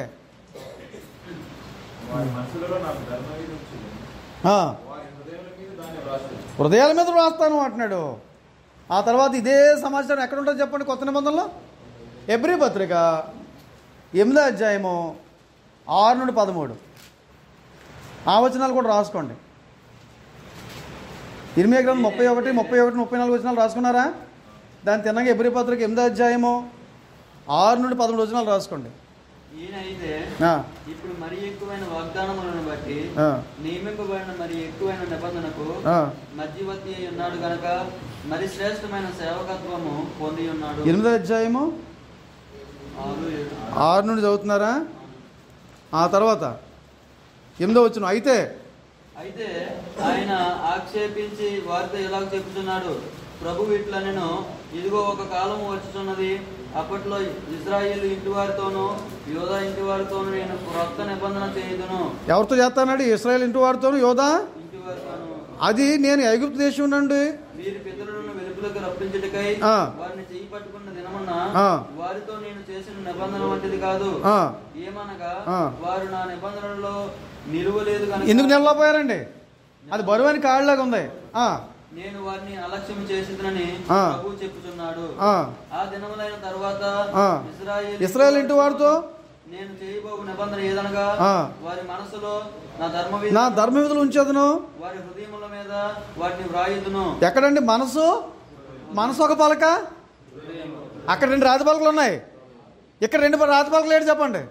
ఒకటి మనసు, ఆత్మలో 3 భాగాలండి, హృదయము, మనసు, మనస్సాక్షి. అర్థమవుతుందా? నేను వారికి దేవుడినైందును, వారు నాకు ప్రజలైందును. తర్వాత వారిలో ఎవడనో ప్రభువును తెలుసుకొనుడని తన పట్టణస్థునికైనను తన సహోదరునికైనను ఉపదేశము చేయడు. వారిలో చిన్నలు మొదలుకొని పెద్దల వరకు అందరూ నన్ను తెలుసుకొందురు. నేను వారి దోషముల విషయమై దయగలిగి వారి పాపములను ఇక్కడ ఎన్నడనో జ్ఞాపకము చేసుకోనని ప్రభు సెలవిస్తున్నాడు. అదండి ప్రభు సెలవిస్తున్నాడు. ఆయన కొత్త నిబంధన చెప్పుడు చేత మొదటిది ఏం చేశాడండి? చేసి ఉన్నాడు. వాస్తవంగా చెప్పాలంటే అబ్రహాముతో దేవుడు ఒక వాగ్దానం చేశాడు కదా. ఓ మాట చదువుదాం ముందు. ఆదికాండం 22:18 ఒకసారి చదవండి. ఆదికాండం 22:18 చదవండి. ఆయన అక్కడ ఏమన్నా మరియు నీవు నా మాట వినినందున భూలోకములోని జనములనియు నీ సంతానం వలన ఆశీర్వదించబడును. ఎన్ని జనాలు? భూలోకంలోని జనాలు అంటే నేషనల్ కాదు, ఇది ఇంటర్నేషనల్, సర్వలోకం కూడా. ఈ ఆశీర్వాదం ఎవరెందుకు నెరవేరిందో తెలుసండి? భూలోకంలో సంవత్సర సంవత్సరాలు అబ్రహాం కుటుంబంలో ఆశించబడే వాగ్దానం ఎవరి వల్ల నెరవేర్చబడిందంటే యేసుక్రీస్తు ప్రభు వల్ల.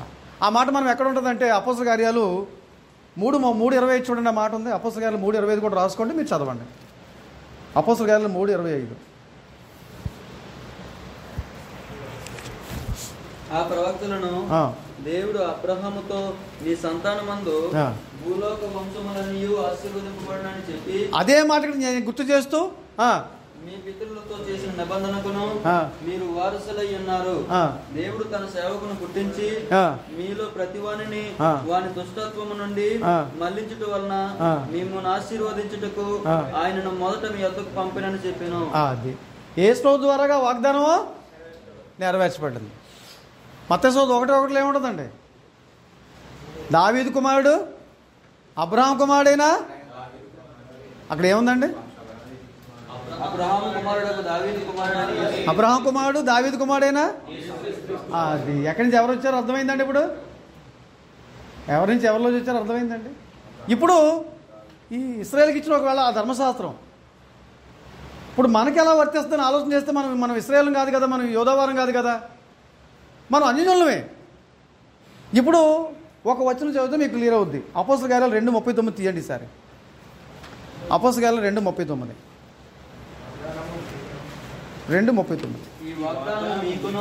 ఏ వాగ్దానం? అక్కడ పైన ఏమన్నాడు? పేతురు మీరు మారుమనసు పొంది పాప క్షమాపణ మీలో ప్రతివాడు యేసుక్రీస్తు నామములో బాప్తిసం పొందండి, అప్పుడు పరిశుద్ధాత్మ వరాన్ని పొందుతారు అని చెప్పి ఈ వాగ్దానం మీకును, మీకంటే ఎవరికి? అక్కడ ఉన్నటువంటి యోధా వారికి, యోధా జాతికి, మీకును మీ పిల్లలకును. అక్కడ దాకా ఆగండి. మీకును, అది అర్థమైంది. ఇప్పుడు మీకు మీ పిల్లలు ఎవరో? అప్పుడున్న యోధా జాతికి. యేసుప్రభు కాలంలో మరి యోధా జాతి లేదా? మీకును ఈ వాగ్దానం మీకు మీ పిల్లలకి. తర్వాత ఈ దూరస్తులు ఎవరండి? మనం దూరస్తులమే. ఎపిసి పత్రికలు లేదా మాటలో మనం దూరస్తులమే. దూరస్తులందరికీ మన దేవుడు తన యొద్దకు పిలిచిన వారికి అందరికీ అది. కాబట్టి ఇప్పుడు మనము పాత నిబంధన చట్టం కింద లేము. ఈ పాత నిబంధన కొత్త నిబంధన మధ్యన వ్యత్యాసాలు ఏంటో మనం మళ్ళీ పాఠంలో ఆలోచన చేస్తాం. అయితే పాత నిబంధన కొట్టివేయబడిన మాటలు కొన్ని మీకు నేను చెప్తాను, రాసుకోండి. పాత నిబంధన కొట్టివేయబడిన మాటలు కొన్ని ఎక్కడెక్కడ ఉన్నాయో కొన్ని మీకు చెప్తాను, రాసుకోండి. తర్వాత చదువుదాం సమయం ఉంటే. మత్తయి సువార్త 5:17-18. మత్తయి సువార్త 5:17-18. 17-18. రాశారా? మత్తయి సువార్త 5:17, 2 కొరింథీ పత్రిక, కొరింథీయుల రాసిన 2వ పత్రిక 3:14, 3:14, కొరింథీయుల రాసిన 2వ పత్రిక 3:14, కొలస్సీ పత్రిక 2:13-15, కొలస్సీ పత్రిక 2:13-15, 2:13-15, రోమపత్రిక 10:9,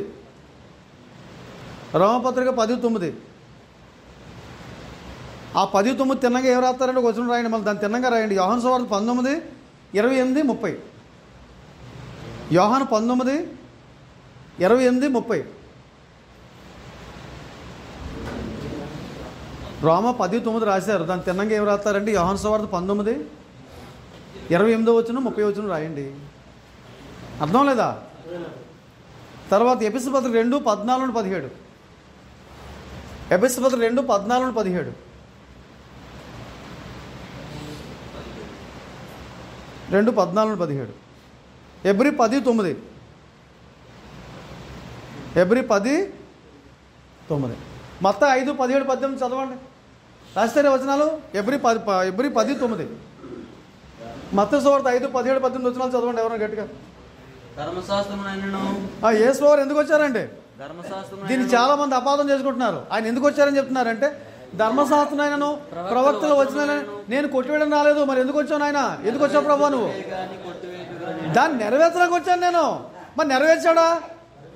నెరవేర్చలేదా?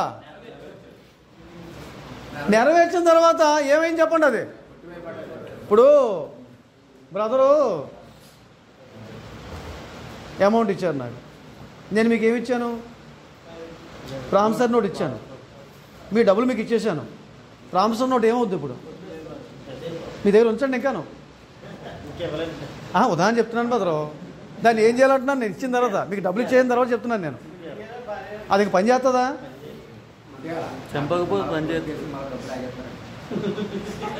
అదేనండి, అది జరుగుతున్నాయండి. అది అది దాని వాల్యూ ఉందా అంటున్నా? నా కాగితానికి, ఆ కాగితానికి వాల్యూ ఉందా అని అడుగుతున్నాను. వాల్యూ లేదు. బస్కి వెళ్ళి వచ్చారు, ట్రైన్కి వచ్చారు, టికెట్ తీసుకున్నారు. ఆ టికెట్ మళ్ళీ పని చేస్తుందా? అప్పటిదాకా పని చేయలేదా? మొన్న 500 నోట్లు, 500 నోట్ల 1000 నోట్ల, 500, 1000 నోట్లు కూడా మొన్నదాకా పని చేయలేదండి. అయ్యి మొన్నదాకా పనిచేసాయి. మొన్న మోడీ గారు చెప్పే వరకును. ఇప్పుడు మోడీ గారు మార్చేసిన తర్వాత మళ్ళీ పని చేస్తాయి అంటున్నాను నేను. మరి అప్పటిదాకా పని చేసే అంటారు. పని చేసాయి ఎవరు కాదంటారు? ఇప్పుడు పని చేస్తాయా? అవి పట్టుకుంటూ తిరుగుతున్నావు అనుకో, నేను పిచ్చోడు అంటారు. అవి పట్టుకొని తిరుగుతున్నావు అంటారు. బాబు నీకేం బుర్రగడ పాడింది అని చెప్పేసి నేను మెంటల్ తీసుకెళ్ళి తీసుకుంటారు అంటారు. కాబట్టి అప్పుడు పని చేసింది నిజమే, ఇప్పుడు పని చేయదు. దాన్ని ఆయన సంపూర్ణంగా నెరవేర్చేశాడు. నెరవేర్చి ఏం చేశాడు? కొట్టివేశాడు. నెరవేర్చి కొట్టివేశాడు. మరి పాత నిబంధన ఇచ్చింది ఎవరు? ఆయనే. కొత్త నిబంధన ఇచ్చింది ఎవరు? దేవుడు. ఆయనే ఇచ్చాడు. ఇప్పుడు ఒక ఆయన తన వీలునామా ఆస్తి అంతా కూడా కొడుకు కూతురు ఉంటే కొడుకు అంతా రాసేసాడండి. కూతురికి ₹1 కూడా రాయలేదండి. ఈ అమ్మ కాళ్ళు పెట్టుకొని ఏడుస్తాడు, నాన్న ఇదేనా ఇలాగ అన్యాయం చేసావు, నాకు ఏదన్నా 1 ఎకరం పొలం ఇచ్చావు, లేకపోతే ₹10 ఇచ్చావు, ఏంటి ఇలా చేసావు అని చెప్పేసి ఏడుతున్నట్టే సర్లే అని చెప్పేసి మళ్ళీ దస్తావేలేఖను పిలిపించి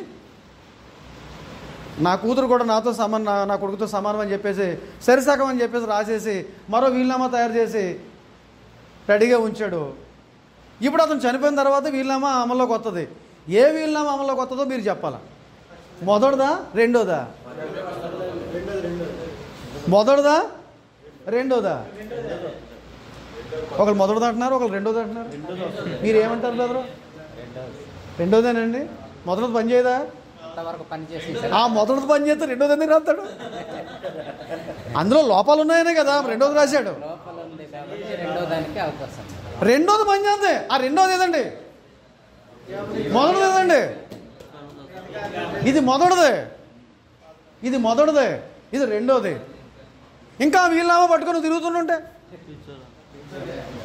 నువ్వు ఆ వీలునామా పట్టుకొని తిరగవలసిన అవసరం వచ్చిన రెండోది రాశాడు కదా, కూతురికి ఇచ్చాడు. అది ఇది పట్టుకుని ఆయమ తిరుగుతుంది. ఇప్పుడు ఎవరు కోర్టులో ఎవరు నెగ్గుతారు? ఇదిగోనయ్యా మా నాన్న అది మార్చి రాశాడని చెప్పేసి ఈ అమ్మ తిరుగుతుంది. అతనేమో మా నాన్న ముందు రాశాడు ఎంత తిరుగుతున్నాడు. ఇంక మీకు ఎలా చెప్పాలి నేను? అర్థమైందండి? అయితే పాత నిబంధన చింపేయమంటారా అంటాడు ఒక్కొక్కడు. ఎవరు చింపేయమని చెప్పారు? నేను చదువుకో. ఎందుకు చదువుకుంటావు? చరిత్ర తెలుసుకోవడానికి చదువుకో. ఎందుకు చదువుకోవాలి? బుద్ధి నేర్చుకోవడానికి చదువుకో. ఎందుకు చదువుకోవాలి? బోధ నేర్చుకోవడానికి చదువుకో. అంతేగాని నేను ఆత్రం చేస్తానంటే ఏం ఆత్రిస్తావు అందులో? వీళ్ళకంటే నువ్వు గొప్పవాడువా? వీళ్ళందరూ బరువని కాడ మొయ్యలాగా నేను మొయ్యలేను బాబు అని చెప్పేసి ఎద్దు మొయ్యలేనప్పుడు ఏం చేస్తా చెప్పండి? ఏం చేద్దా? ఎప్పుడైనా ఎద్దు మొయ్యలేనప్పుడు ఏం చేద్దంటే కూర్చుండిపోతాను. వీళ్ళందరూ కూర్చుండిపోయారండి. వీళ్ళ వల్ల కాదని చెప్పేసి పైనుంచి పంపించాడు ఒక ఆయన్ని, హీరోని పంపించాడు. అసలు సెస్లని హీరో ఆయన నేను మోస్తానని చెప్పాడు, మోసేసాడు. మేము మోసి చూపించాడు. రైట్, శబాస్. ఈయన చేసి చూపించాడు. లేకపోతే చూపించిన తర్వాత ఇంక ఇది అక్కర్లేదని చెప్పేసి ఏమి ఇచ్చాడంటే ఇది ఇచ్చాడు. కొత్త నిబంధన చట్టాన్ని ఇచ్చాడు. మరి ఇది అర్థం కాకపోతే ఎలాగండి? ఏమండి? కాబట్టి అంటే ధర్మశాస్త్రాన్ని ప్రవక్తల వచనాన్ని కొట్టివేయడం రాలేదు, దాన్ని నెరవేర్చడానికి వచ్చాను. అంటే నెరవేర్చి ఏం చేశాడు? ఇప్పుడు మీ సొమ్ము మీకు ఇచ్చేసి ఏం చేశాడు? లోటుకైతాన్ని ఆ ప్రామిసర్ నోట్ని ఏం చేశాడు? చింపేసి మొక్కలు కూడా తిరుగుతుంటుంటే నేను ఏం చేయాలి? నేను చింపేశాడు దాన్ని. ఇంకా మనకి రెండో కొరింథీ పత్రిక 3:14 ఏమని చెప్పండి? అది క్రీస్తునందు కొట్టివేయబడిందని తెలియక చాలామంది ఇంకా ఆ ముసుగులో ఉన్నారంట. ముసుగులో ఉన్నవాడికి ఏం కనపడుతుందండి? ముసుగులో ఉన్నవాడికి ఏం కనపడుతుందండి? ఆ ముసుగులో ఉంటుంది. పెళ్ళి ఆయన ఏదో తాళి కట్టే వరకు, దండేసే వరకు ముసుగులో ఉంటుంది అమ్మ. ఇంకా సరిగ్గా కనపడలేదు మొఖం. ఒకసారి ముసుగు తీయాలంటే అంటారు. ఈయన ముసుగు తీయగానే అప్పుడు అమ్మ చక్కగా అందంగా కనపడుతుంది. ఇంకా ఏదో లోపం కనపడుతుంది. ఇది ఇంకా ముసుగులో ఉన్నారు చాలామంది. ఏ ముసుగులో ఉన్నారంటే పాత నిబంధన ముసుగులో ఇంకా చాలామంది ఉన్నారు. మేము గుడాల పండుగ ఆశిస్తామంటారు హోసన్న మినిస్ట్రీస్. మిమ్మల్ని ఎవరు ఆశించమన్నారు? ఇంకా వాళ్ళు ముసుగులో ఉన్నారు.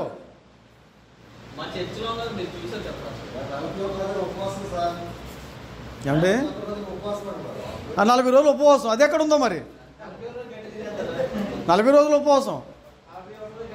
ఈ 40 రోజుల్లోనంట పెళ్ళిళ్ళు చేసుకోకూడదంట, భార్య పక్కలోకి వెళ్ళకూడదట. వీళ్ళు పెట్టారు, వీళ్ళు పంతులు. వీళ్ళు నీకు చెప్పాడు దేవుడు ఎలా మరి? భార్యను ముట్టుకోకూడదు, లేకపోతే పెళ్ళిళ్ళు చేసుకోకూడదు నీకు చెప్పాడు దేవుడు మరి. ఏమండి? ఎవడు ఇష్టానుసారంగా మాట్లాడుతుంటే నోరు ఉందని చెప్పేసి అడిగేవాడు ఎవడు లేక వాళ్ళ ఇష్టాలు చాలా చెల్లుబడి అయిపోతున్నాయండి. ఎవరు చెప్పారండి మీకు అలాగని?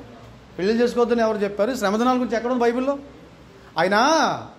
ఆయన రేపు సిలువ ఎక్కుతారు అనగా పొద్దున్న సిలువమానం అనగా రాత్రి ఆయన ఏం తిన్నాడు చెప్పండి? పసకా భోజనం ఎంత ఉంటుంది? మాంసం. ఎంత మాంసం తిన్నాడు ఆయన? తినలేదండి. ఎందుకనే? పసకా మీద ఆరగించలేదా? మరి ఉపవాసం ఎక్కడున్నాడు? ఉపవాసం ఎక్కడున్నాడో చూపించాడు నాకు. ఆయన మాంసం తినలేదా? పసకా మీద ఆరగించలేదా? తిన్నాడు కదండి. అందును బట్టి సహోదరులారా, అది క్రీస్తునందు కొట్టివేయబడిందని మాట అక్కడ ఉందా లేదా? 2 కొరింథీ పత్రిక 3:14 ఉందా లేదా? మరియు వారి మనసులో నేటి వరకును పాత నిబంధన చదువుబడినప్పుడు అది క్రీస్తునందు కొట్టివేయబడినని వారికి తేటపరచబడి, ఇంకా వాడు తేటపరచబడక ఆ ముసుగే మనం వాళ్ళని ఏం చేయలేం. మేము ఇంకా పాత్రను పాటిస్తామంటే, మేము ఇంకా వాయిద్యాలు వాయిస్తామంటే. ఒకడంటాడు అన్నీ కొట్టివేయబడ్డాయండి, వాయిద్యాలు మాత్రం ఇంకా కొట్టబడలేదు. అవి ఉంచాడు నీకోసం. మరి ఇవన్నీ కొట్టేశాడట, బళ్ళు కొట్టేశాడంట, నీ కష్టంగా ఉన్నాయని. ఇది నీకు బాగుందని చెప్పేసి ఉంచాడట నీకోసం. ఎవరు స్వార్థంగా వాళ్ళు మాట్లాడుతుంటే ఎలాగ నీకు ఉంచాడు నీకోసం అట్లనే. ఇప్పుడు వాయిద్యాలు ఎప్పుడు వాయించారు? దేవుని మందిరంలో బళ్ళు అర్పించే సమయంలో వాయిద్యాలు వాయించమని దేవుడు చెప్పాడు. మరి బళ్ళు ఆగిపోయినప్పుడు వాయిద్యాలు ఎందుకు వాయించమంటాడు? బళ్ళు ఆగిపోయినప్పుడు ఏమైపోయాయి? వాయిద్యాలు ఆగిపోయాయి. అలా ఎందుకు ఒప్పుకోరు? కాబట్టి కొంత పాత్రలో తెస్తాను, కొంత కొత్త నెలలో తెస్తానంటే కుదరదు. పాత్రను ఎందుకో మీకు చెప్పాను నేను. బుద్ధి నేర్చుకో. దావీదు తప్పు చేశాడు, శిక్షించబడ్డాడు, నువ్వు అలా చేయకు. బోధ నేర్చుకో, చరిత్ర తెలుసుకో. ఆదాము ఎవరో తెలియాలంటే పాత్ర మీద మనకు ఉండాలి. యోబు ఎవరో మనకు తెలియాలంటే పాత్ర మీద ఉండాలి. సృష్టి ఎలా వచ్చిందో తెలియాలంటే అక్కడ యాకోబు పత్రులు అంటాడు, యోబు సహనాన్ని గురించి మీరు వింటారు కదా అంటాడు. అరే యోబు ఎవరో గ్రంథం లేకపోతే మనకు ఎలా తెలుస్తుందండి? చరిత్ర తెలుసుకోవడానికి నువ్వు ఆచరిస్తావా? దావీదు చేసిన నేను చేస్తానంటావు. మరి దావీదు స్నానం చేస్తున్నా ఏమని చూశాడు? నువ్వు చూడు. ఆ ఏమని తెచ్చేసుకున్నాడు, నువ్వు తెచ్చేసుకో. ఆయన గర్భవతం చేశాడు, నువ్వు చేసాయి. అలా ఆయన చంపించేశాడు, నువ్వు చంపించాయి. మరి దావీదు చేశాడు కదా. మరి దావీదు ఏం చేస్తా చేయండి, దావీదు ఏం చేస్తా చేయండి మీరు అందరూ. అసలు దావీదు దేవుడు 3 బిడ్డలను చంపేశాడు, మిమ్మల్ని కూడా చంపడానికి ఇష్టపడితే చేయండి. ఎన్ని శ్రమలు అనుభవించాడండి దావీదు, ఎన్ని శ్రమలు అనుభవించాడండి. సుమారు 13 సంవత్సరాల శ్రమలు అనుభవించాడు దావీదు జీవితంలో కష్టాలు. అందును బట్టి దావీదు చేసిన వాళ్ళు చేయడానికి కాదు, దావీదు చేసిన వాళ్ళు చేయడానికి కాదు. అందును బట్టి తర్వాత కొలస పత్రికలో ఉందండి ఆ మాట 2:13-15 ఏముందండి? కొలస 2:13-15 చదవండి, ఒకరి తర్వాత ఒకరు చదవండి. కొలస 2.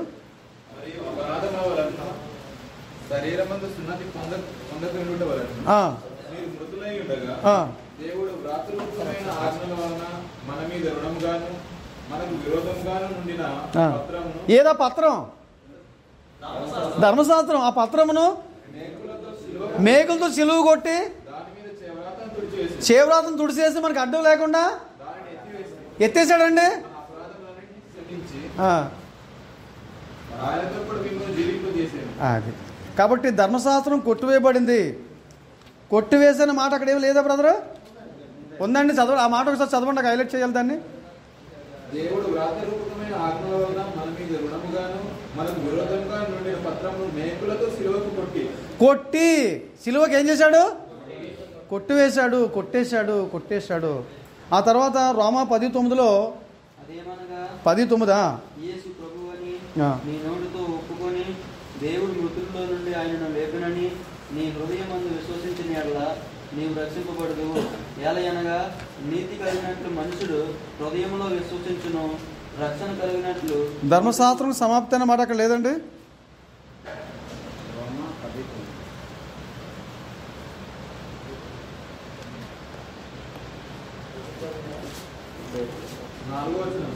నాలుగో వచనం అండి. ఓకే, ఆ వచనం రాసుకోండి.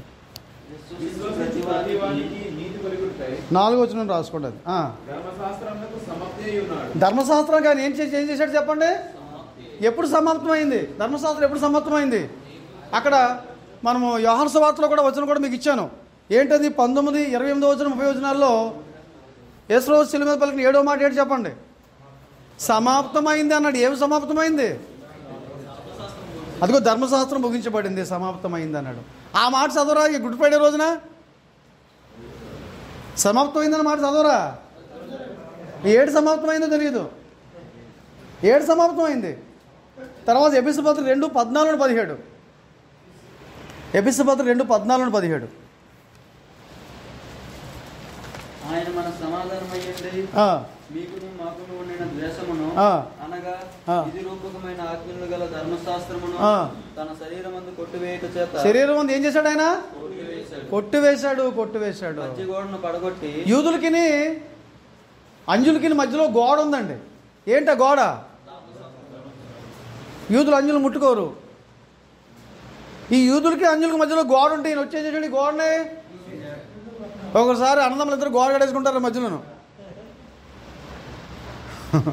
యూదులకి అంజులకి మధ్యలో గోడ ఉంటే యేసు ఏం చేశాడు? గోడని గోడ వద్దు ఇంకా మన ఉభయుల్ని ఏం చేశాడు? యూదుల్ని అంజుల్ని అంజులు ఎవరండి? మనమే. అర్థమవుతుందండి? ఆ తర్వాత ఇంకే వచ్చిన ఇచ్చుకున్నాం మనం. ఎబ్రీ పత్రిక 10:9. ఆయన ఈ చిత్తం నెరవేర్చుటకు ఇదిగో నేను వచ్చి ఉన్నానని చెప్పుచున్నాడు. ఇవన్నీ ధర్మశాస్త్రం చెప్పున అర్పింపబడుచున్నవి. ఆ రెండవ దానిని స్థిరపరచుటకు. రెండవది ఏదండి బ్రదర్? రెండవది ఏదండి? రెండవ దాన్ని స్థిరపరచడానికి మొదటి దాన్ని. ఇంతకంటే మీకు ఏం కావాలండి? కొట్టేశాడా చూపించండి అంటే ఎక్కడ ఎన్ని వచనాలు చూపించమంటారు? కొట్టేశాడా లేదా? అక్కడ ఇంకా చెప్తాడు ఎబ్రీ పత్రికలో ధర్మశాస్త్రం లోపం కలదంట. ఇప్పుడు యాకోబు గారు నీ చిన్న కుమార్తె కావాలా లాభం మామని అన్నాడు. ఏ చిన్న కుమార్తె ఎందుకు కావాలి నీకు? పెద్ద కుమార్తె ఎందుకు వద్దయ్యా నీకు? పెద్ద కుమార్తెలో ఏముందటండి? ఆమె కండ్లు జబ్బు ఉంది, లోపం ఉంది.